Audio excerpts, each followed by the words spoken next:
Welcome to the show. I'm so glad you're here. You're going to love today's guest. Annie McCune is an author.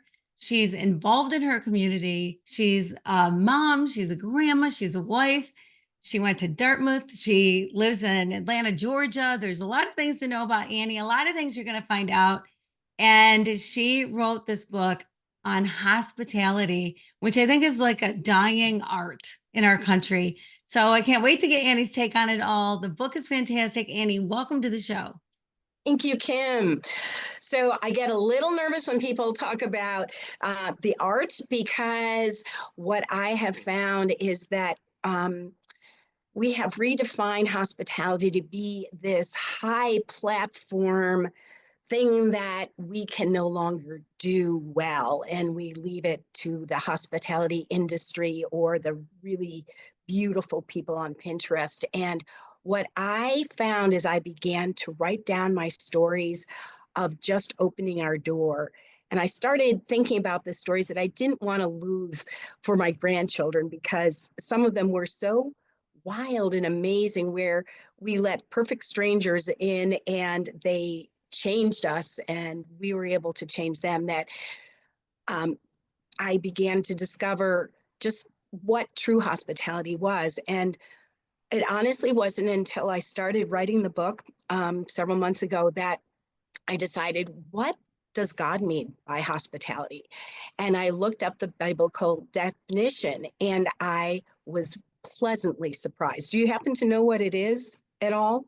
You go ahead and tell us. Yeah, so Yeah. it comes from the Greek word philoxenia, which means loving strangers as family. And that deflates all that need for extra this and that and the beautiful home and I knew you were coming, and why didn't you come right on time? And, we just love people that need loving. And it doesn't need a house. It doesn't need a fancy cook. It just means a spirit that welcomes people into our space because we love them like family. I love Yeah. that. I just love that. And I love that it's not the art of hospitality, because I think you're so right. I think that's what people think of, is that they've got to have this big spread and be this great cook and have all this food, and the house has got to be perfect, and the kids have got to look perfect and clean, and everything's got to be just so to welcome people into your home. And what you have found, I found the same thing. Absolutely, that's not true, right? Right. They're more at home if you let them feel at home. And um, my messy desk, most people on their return visits will just say, thank you for your messy desk. It makes me feel more at home. Um, Thank you that you've burnt the garlic bread. It makes me realize that, I can have people over and I don't have to be perfect, because it's the connection that we need. And just like you've invited me here, it's such a delight to spend time with you and get to know someone that I hadn't spent time with before. That's what fills my heart with just great joy. Yeah, I love that. And it's so true. I love meeting people too. And everybody comes from a different place. Everybody has a different story. Everybody's days lead them to today. Everybody's walked a different path. And I learn from everybody I meet. And It's it's wonderful, right? Yeah, and you don't have to be an extrovert. I find introverts really love having people into their space. In fact, they're more comfortable inviting people into their space where there's a little bit of control, and I get that. But I want everyone to recognize it's not about preparing. It is, you need to prepare the space a little bit, but it's most preparing your heart just to make some time, some space, some um, concentration on, I'm going to meet somebody new, or I'm going to meet somebody that I think I know, but I bet there's parts of their story I don't know. And continue to entertain that curiosity. If we're going to entertain and use that word, let's entertain the curiosity to get to know people better, and then gift people with our presence, let us be gifted by their presence. And it's not one of the spiritual gifts. Other people say, oh, I have a friend that's gifted with hospitality. And yes, some people do make beautiful homes and beautiful feasts, and who's not to like that stuff? I love it. But when God tells us to practice hospitality and to practice it without grumbling, he's not talking about that. He's talking about practicing loving strangers as family. Mm. And that comes from the fruit of the spirit. And that's something that he gives all of us. That's the patience, kindness, the love, the generosity. That's something that really is available to all of us. And that's super exciting to me. Yeah, it really is. We met a little while ago, and since then I've been thinking about you, and I've been thinking about this whole thing because it's so true. We get busy in our lives and maybe don't reach out to people like we should. Or I think part of it too is recognizing, first of all, how important it is to God that the way it's mentioned in the Bible, like way back Sodom and Gomorrah time, right? Yeah, Like the biggest sin that was happening there was the lack of hospitality, the lack of loving people, the lack of loving strangers. that's right. That's right. And what I began to see again is I began to write some down these stories. And I said, well, God, where do I start? How do you start? I'd never written a book before. Where do I start? And he said, well, how about starting in the garden? I'm like, do I have any garden stories? And actually I did have some garden stories, but he showed me biblically, he goes, do you get it? I started this whole thing. I invited people into my garden. And it wasn't just that I wanted them to be in some place beautiful. And of course, God does it best. He made this beautiful place. But his favorite part of the day was when he would walk with them in the cool of the night and be present with them. And it was like, oh, that's a really good place to start, because that is what he is all about. He's about inviting us in, sharing that space, and I think he wants us to know that heart.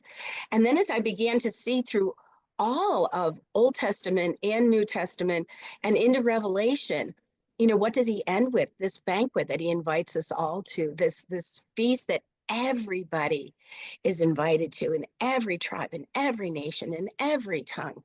um, Continuously he reminds the Israelites, it's like, you were strangers, remember to love the strangers among you. And it's just, I can't go to a church service now and not listen to a worship service and start picking out words of hospitality. In my Father's house there are many rooms, and he's invited us in. And I keep thinking, gosh, if we're children of God, if we're invited to those many rooms, shouldn't we be inviting people in? We've got permission as the children of the house to invite people in. I kind of get very excited about this. So Yeah, yeah. Well, I love it. I love that you're passionate about it, but I also love that you've done this whole project because it's so important. And the book, by the way, is fantastic. Practicing Hospitality is so good. It's available bookstores and Amazon and wherever it's available. Annie's site, wherever you want to go, anniebooks.com, I believe it yeah, is. yeah, And yeah. it is a great gift to give to people. So when you buy one, buy five, give them away. And Thank you. it's really good. And it's something that people haven't written about. I'm excited to hear some stories. I'm excited to Okay. hear, yeah. So tell us some stories about or Okay. your own experience. Well, so my signature story is becoming the one where it really illustrates what true hospitality was. I was a lost and lonely college student in Europe. Was going to visit a friend. I had no money. Um, and when I got to the town where she was supposed to live, she wasn't there. And I was really scared. And I used all my available cash calling and trying to figure out, is somebody there? And all of the kids from my college happened to be on a weekend away. What had happened, there was a postal strike. She had never gotten my letter. We had never confirmed the thing. And so I had arrived. I had some traveler's check, but I had planned on staying with her and her host family. And then I found out I'm all alone in this town and the banks are closed. And I was really scared. I had just become a believer. And so I started praying. I put my last franc in in the telephone, and a 5 franc piece came out, and I felt like God said, "You're going to be okay." Um, I'm like, okay. So I went to this park. I had stopped by a little hotel and said, please, please, I'm a poor college student. Can you take my traveler's check? And the woman said, well, I'm not sure. My husband will be back in a couple hours. So I thought, okay, this is my best chance. I've got 2 hours to kill, and I'm out there, but feeling very vulnerable, all alone. And as I sat down on this park bench, sort of a creepy guy. I mean, there are strangers that you can't interact with. Um, and he started approaching me, and I thought, where in the world can I go? And I see a peasant woman on a bench across the park, and I don't know if the Holy Spirit, anyways, go sit by her. So I get up and I start walking across the park. And as I get close, she rises from the bench. And I don't know if it's a look on terror of my face. She stops and she opens her arms, and she motions to the bench, has me sit down next to her, starts babbling away. We talked for an hour, Kim, and just shared. And finally, she looks up to me. She's this tiny little woman. And she said, "You must be hungry." And I said, "No, no, I'm fine." And she said, "Oh my goodness, yes." And she takes out a baguette and she breaks it in half and takes out a little bag. And she has 2 bananas and she gives me one, and 4 slices of cheese, gives me two, wraps them up, and says, "I have to go now, but I want you to be well." And then she gets up and walks away. And I had felt so seen and so loved and so taken care of by someone who did not look like me, different language, different culture, different age. She had no reason to love me that well. Mm. And she just did. And I guess I want all of my grandkids and your listeners to understand that's the spirit of hospitality, that there are people in our neighborhoods that just need to be seen and loved and asked, are you hungry? Are you lonely? Um, we can't ignore them. It's so easy uh, to gate ourselves, lock our doors, put down our garage doors. Our castles are our homes. That is not God's heart for us, for His people. So that's one story, and then we've got crazy stories. So we just got used to opening up our doors all the time. And at one point, my dad was living with us because he had just had a hip replacement. My mom had passed away. My dad had newly remarried a lovely woman who really didn't know us very well. But, so I became, you know, uh, I had a stepmom, and that's a whole new thing if you haven't been part of that situation. So Pam and my dad were at the house, and our kids were teenagers, and we'd throw our door open. We'd have Young Life meeting at our house. And at one point, I hear my new stepmom out in the hallway, and she's counting the shoes, and she's talking to her daughter. Um, and she's like, "I think there's 150 shoes here." And, and there were about 75 people in the house. And, I'd go and spray the Lysol, and she was like, "Okay." Well, a couple of weeks later, we had forgotten to tell them that we had invited some missionaries that were coming to our church, that they could stay in another extra room in the house. And we had gotten up early and left, and our missionaries had come in through the night. Well, what we had forgotten to tell them was that Kevin was a clown, and he was a professional clown, and he was doing professional clowning that week. And so when my stepmother got up to go to breakfast, there's this clown in full regalia, cooking eggs at the kitchen stove. And she kind of freaked out, and she said that I'm going to write a book on help. There's a clown in my kitchen, but we kind of got so used to embracing the people and the fun and the different ages and the different kinds. And it was just, it was a blast. I mean, it may sound terrifying to a lot of people, but it was just great. And my kids all picked up a heart for hospitality. And it is so delightful to see that same um, just love for it being nurtured in my grandkids. I just they are just part of it. Your kids, your grandkids become part of it. And it's Mm. I know it's what God wants. Oh, 100%.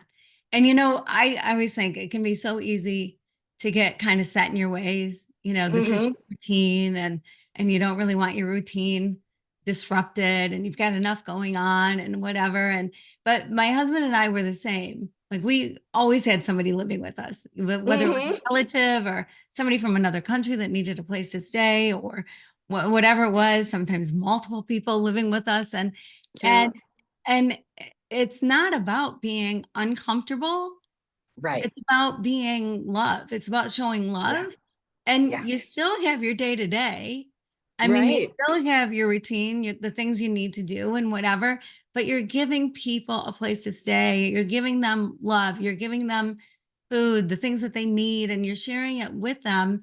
And I just can't think of anything better. I had a good friend in Burkina Faso in West Mm, Africa, and his daughter was having health issues. And so she mm, came to stay with us. Burkina Faso, the healthcare there, way different than in the United States. yeah. And she was fainting all the time. And Mm, anyway, so I picked her up at the airport, and whole big story. But she stayed with us for a while.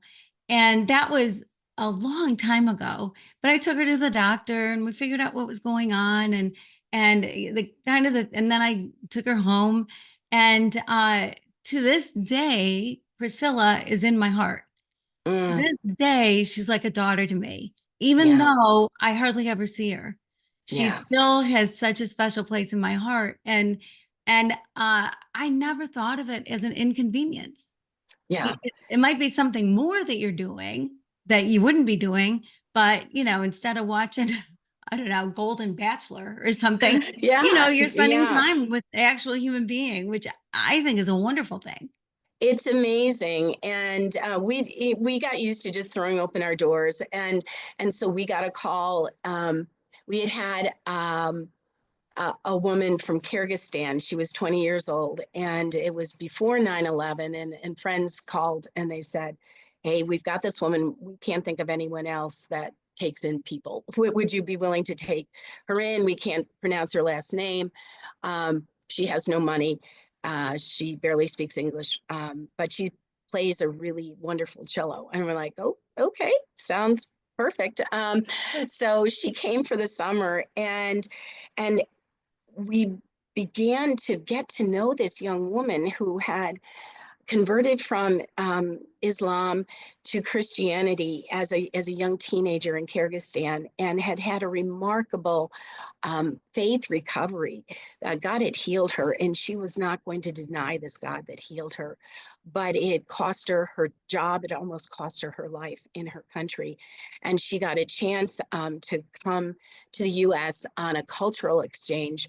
But the cousin who had brought her over did not tell her that he had only gotten her a one-way ticket. So he basically got her here and then dropped her off. And she was left without much language, without any money, and with kind of a crazy story.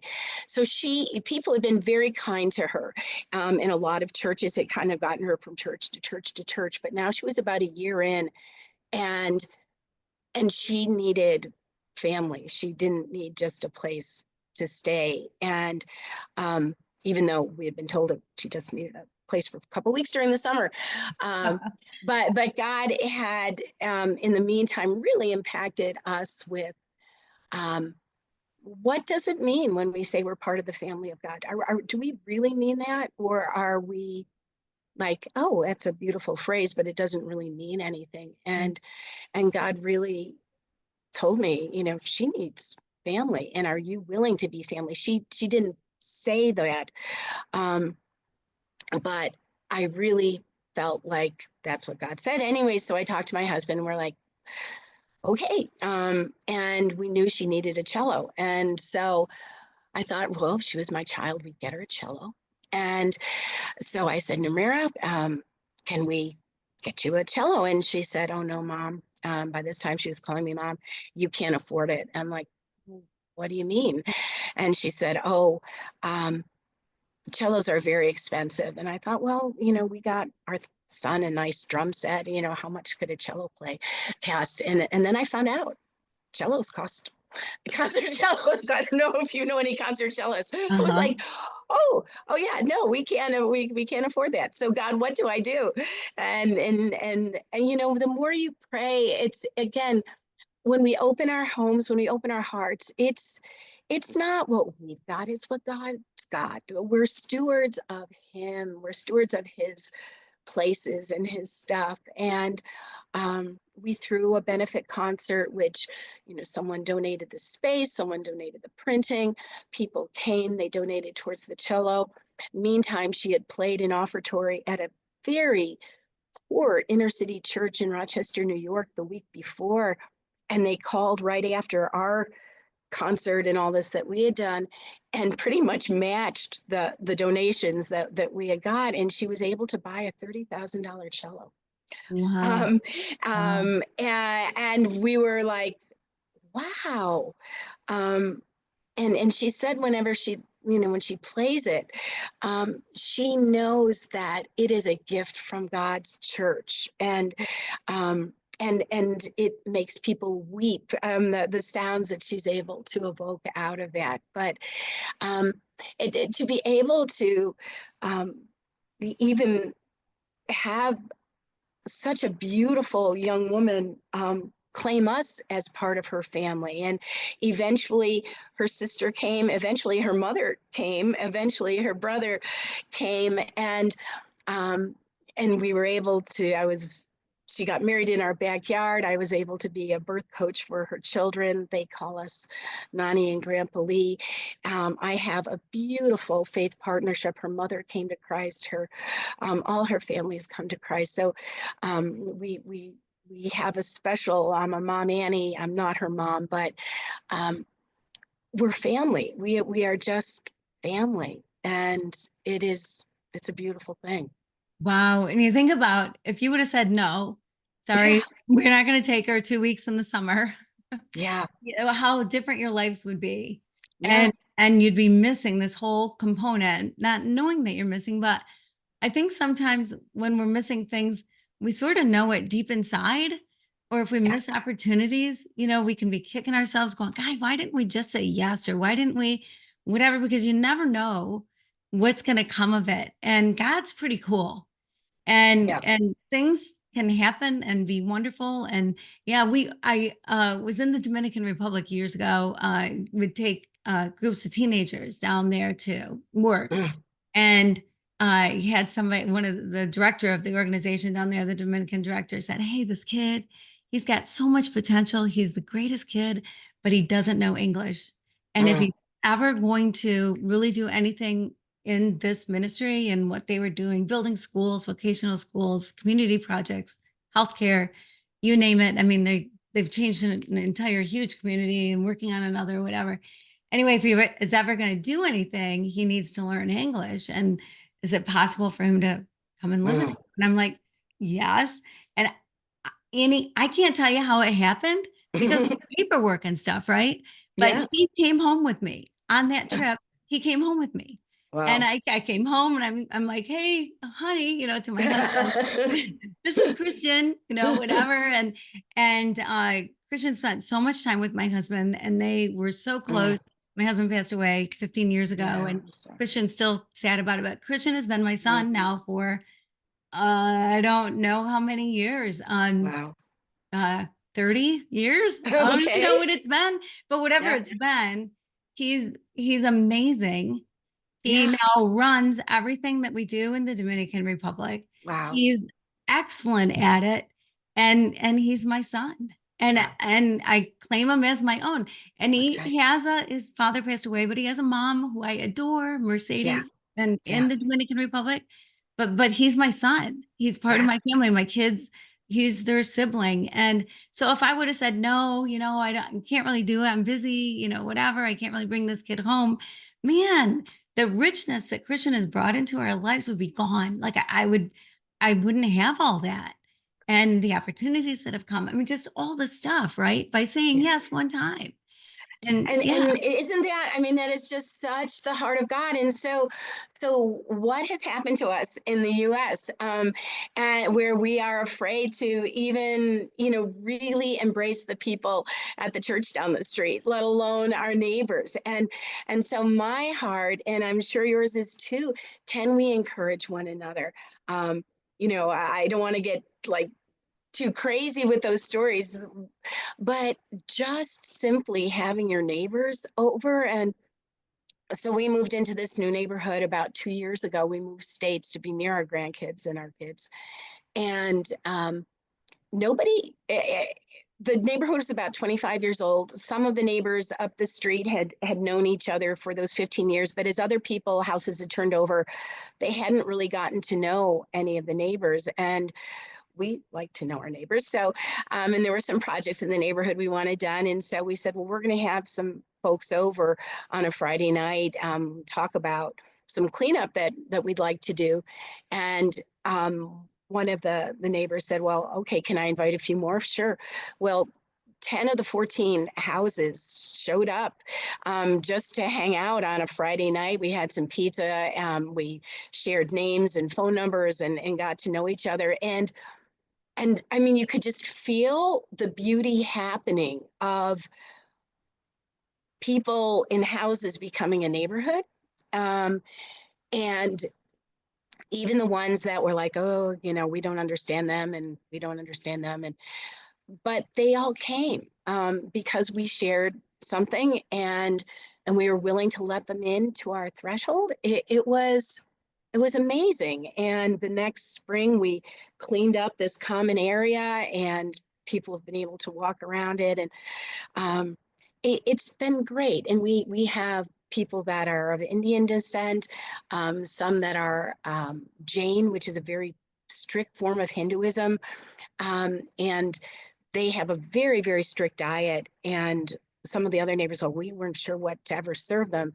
Well, they didn't have to eat the pizza. We had fruit and nuts, and they ate what they could. They didn't complain. They were thrilled. And since that time, they've been so sweet. They come over and they bring me these Indian foods that I'm like, okay, I'll give it a try. But we we we we talk, we exchange, we're neighbors. We let them know when we're out of town, can we water something, and they do the same. And it's I know it's God's heart, and I know it's what He wants all of us, His children, to really work at doing.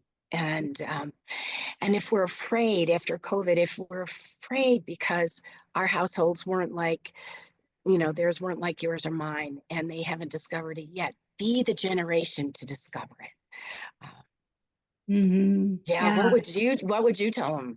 Yeah, I agree. I moved into a neighborhood a couple years ago, and it's I know some of my neighbors, but I don't know them all.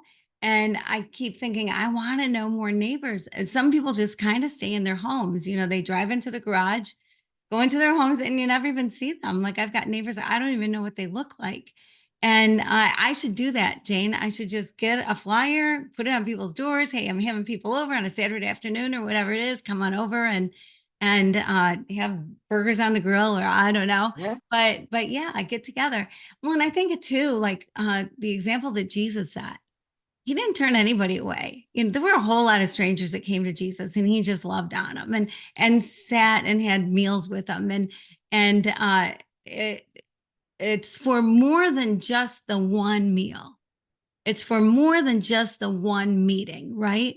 Like yeah, there's so much more that comes out of the why. Like, God tells us to do things, and sometimes you can go, I'm not sure why. Like, what are the long-term effects of that? Or why is that an important thing?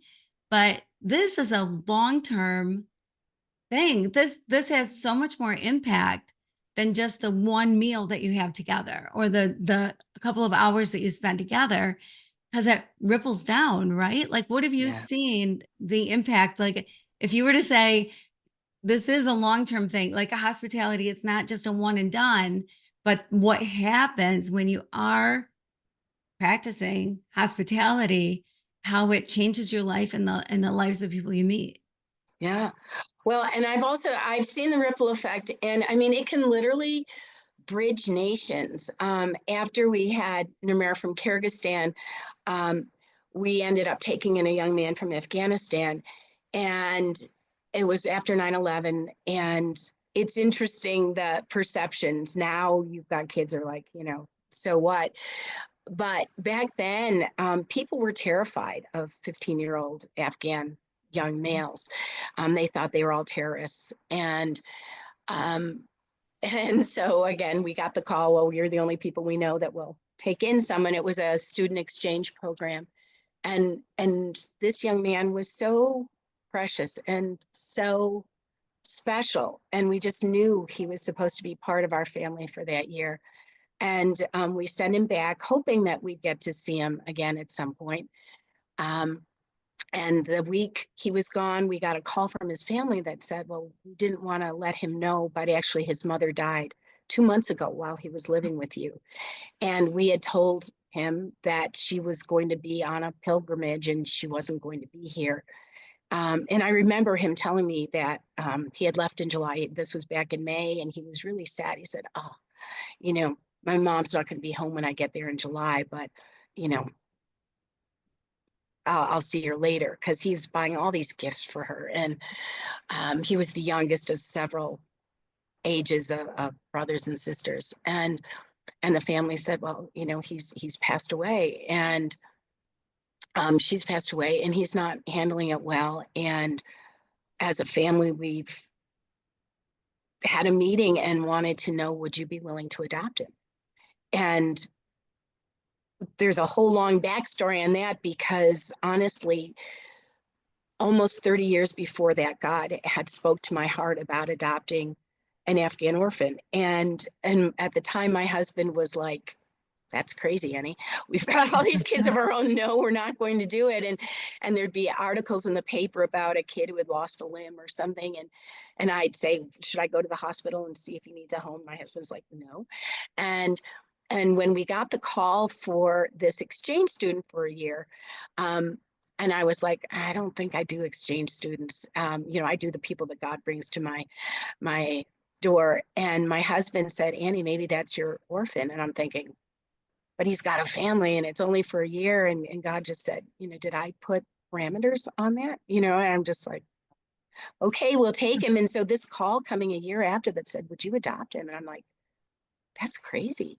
And we found out legally we couldn't, but a hard adoption, the way God does his hospitality, his loving strangers as family, means you love the strangers he brings to you as family. It doesn't have to be legal, just love him. We were able to bring him back, help him finish college. Um, he's now in his 30s,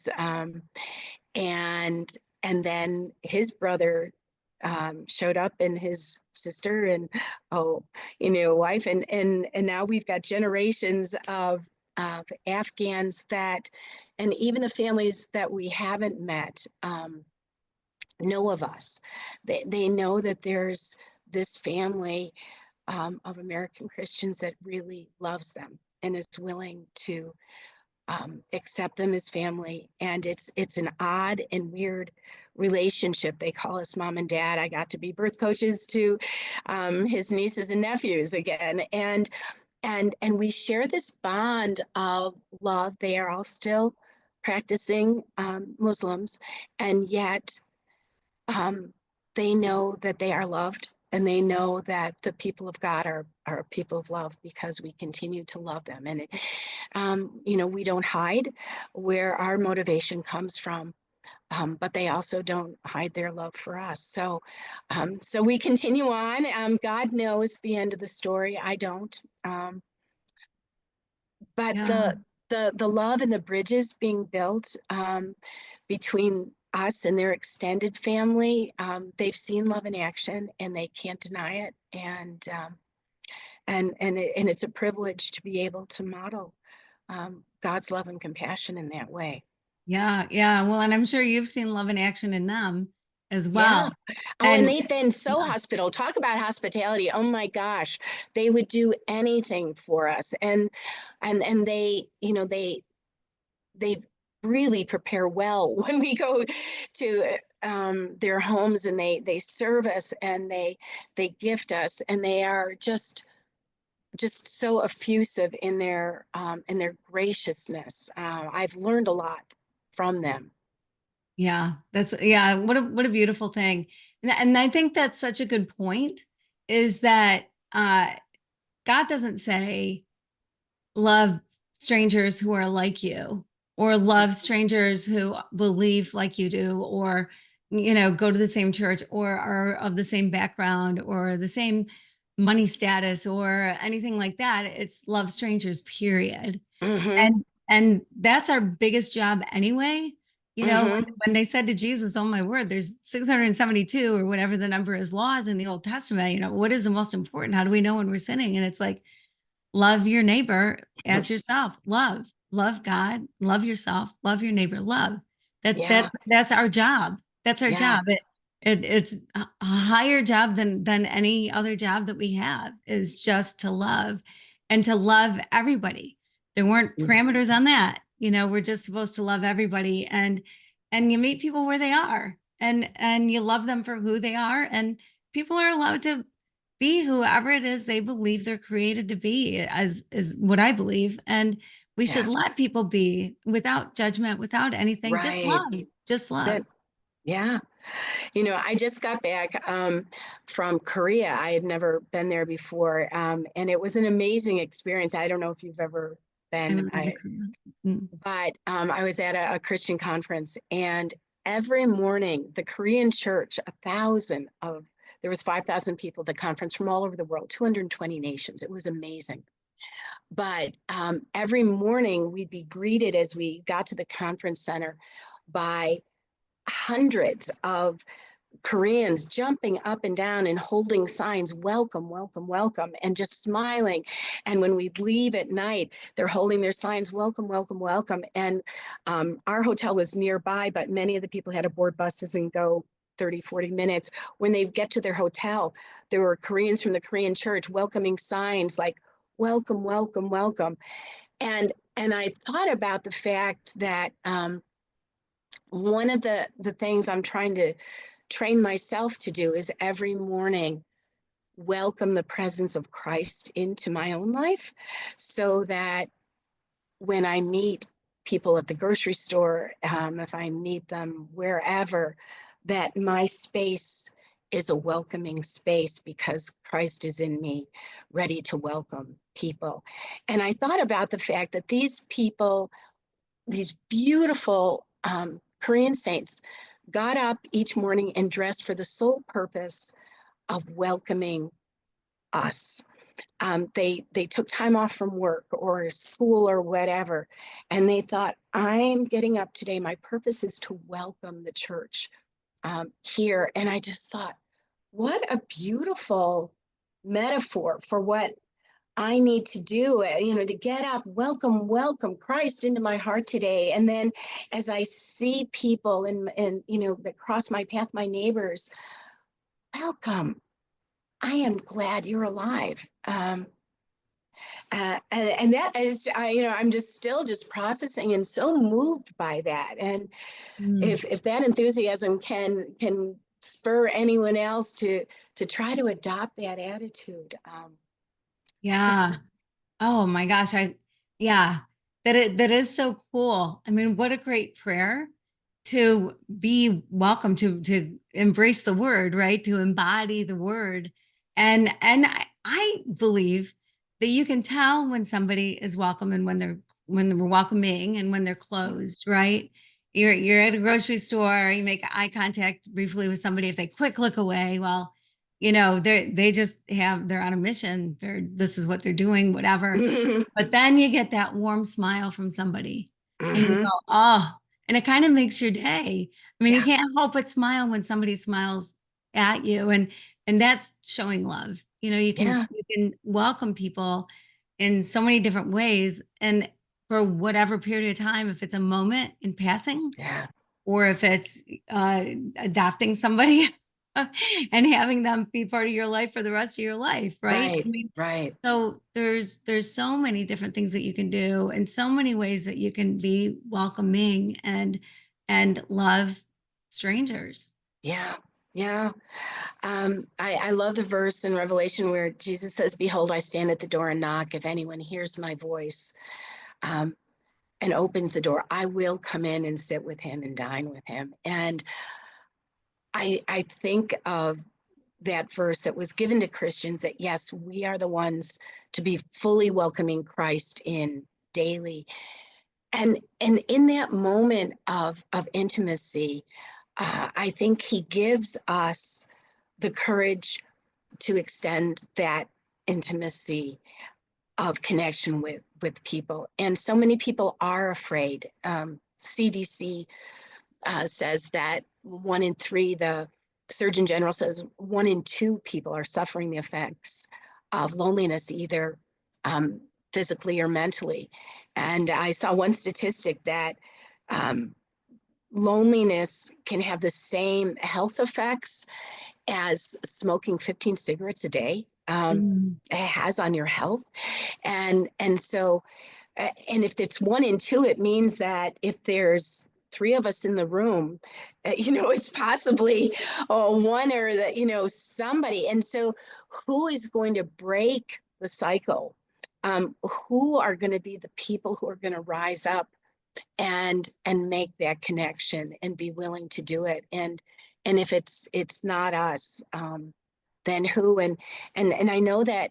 Uh, as Christians, we're not perfect. We don't know how to do it right. Sometimes we're the ones on the agenda, and I don't have time to make eye contact with everyone at the store. And that's not the point, and that's not the point you were making either. But as we remember who we are throughout the day, the love that's been shown us, the graciousness, um, the fact that you and I know that we share something, and so many people are just looking for that kind of a welcome. We can do it. Let's be the people that encourages each other to do that. Yeah, I really like that you brought up that statistic on loneliness because it's huge.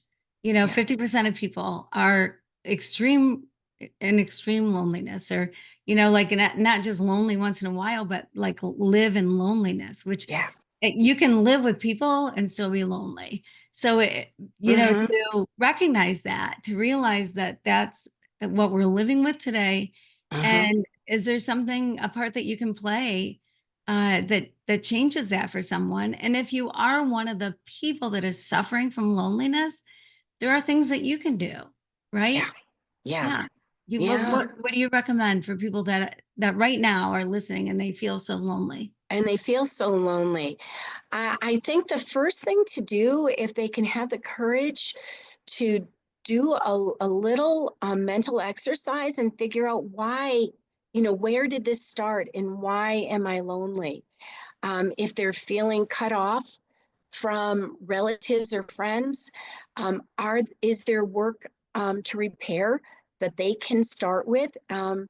But to leave it open-handed, we can't force people to love us. That's not the point. The point is to remember that we are fully loved. We have a God that will never leave us or forsake us. To really, really know that, um, and once we know that, to open your door, to be vulnerable, to say, actually, I do need I need help. I might need a visit. Could I don't know if they're involved with a church or a group or something. I need prayer. I could someone come visit me? Could someone help me get out? I might not be able to drive. Instead of feeling I can't go anywhere, is there someone who might be able to help me? And that takes some vulnerability, but all of hospitality takes vulnerability. And that's what I want to help people understand too. There, you never open your door without a little bit of fear. You didn't bring Christian home without a little bit of, oh my gosh, what's this going to be like? But you cut off the fear. It says perfect fear casts, perfect love casts out fear. Um, but perfect fear is a life without love. But perfect love casts out fear, and so you go with the message of love. And you go with the message of knowing you are loved, knowing that it is the God of all provision. He can, and I have seen him multiply provision and beds and all sorts of things. He loves, Pillows. yes, pillows. He, you Cello, know, cellos, cellos. and cellos, he multiplies cellos. He does. Yeah. Yeah, yeah.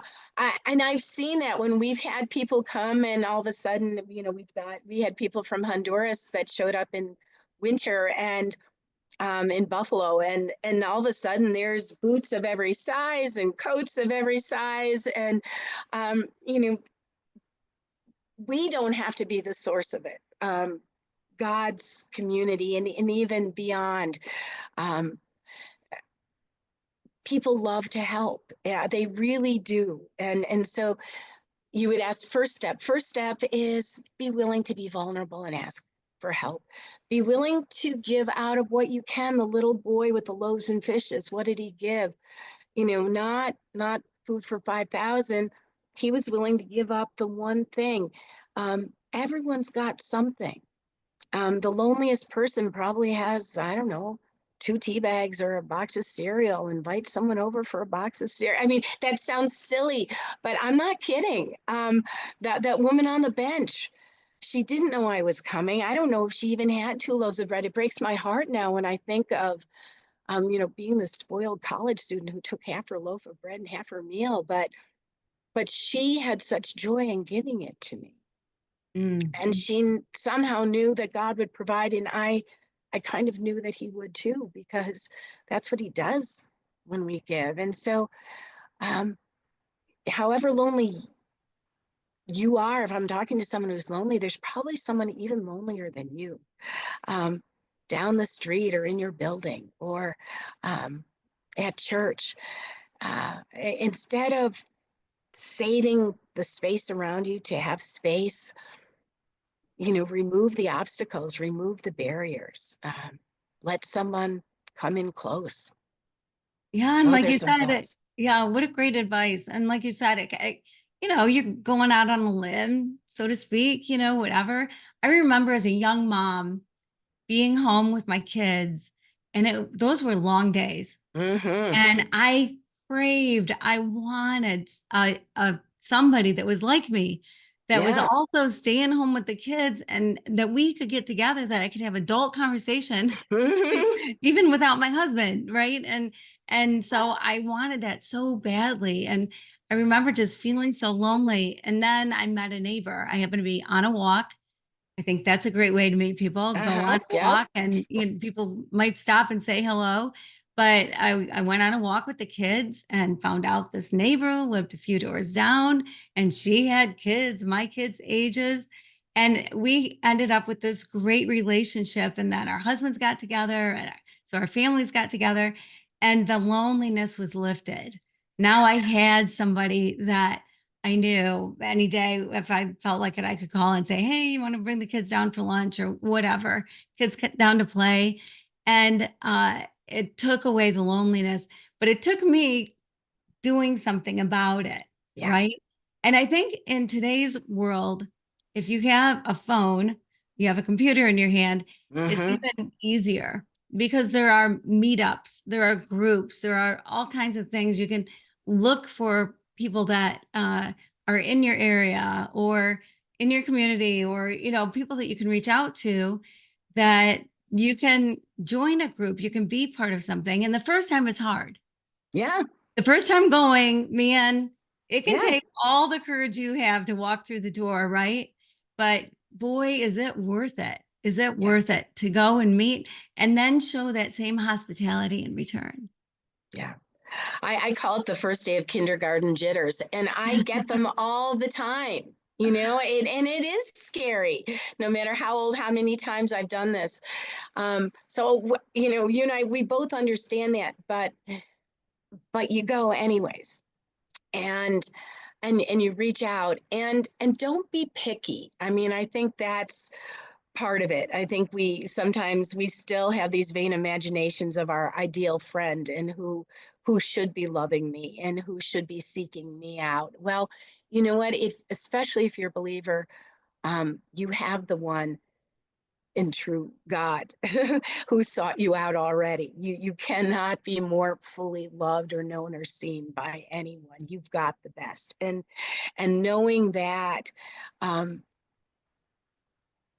just love the people he brings to you, or that you encounter, or in prayer let him prompt you as to who to reach out to, and not this fussy list of um, you know, I want these people. I want these people to know me and love me.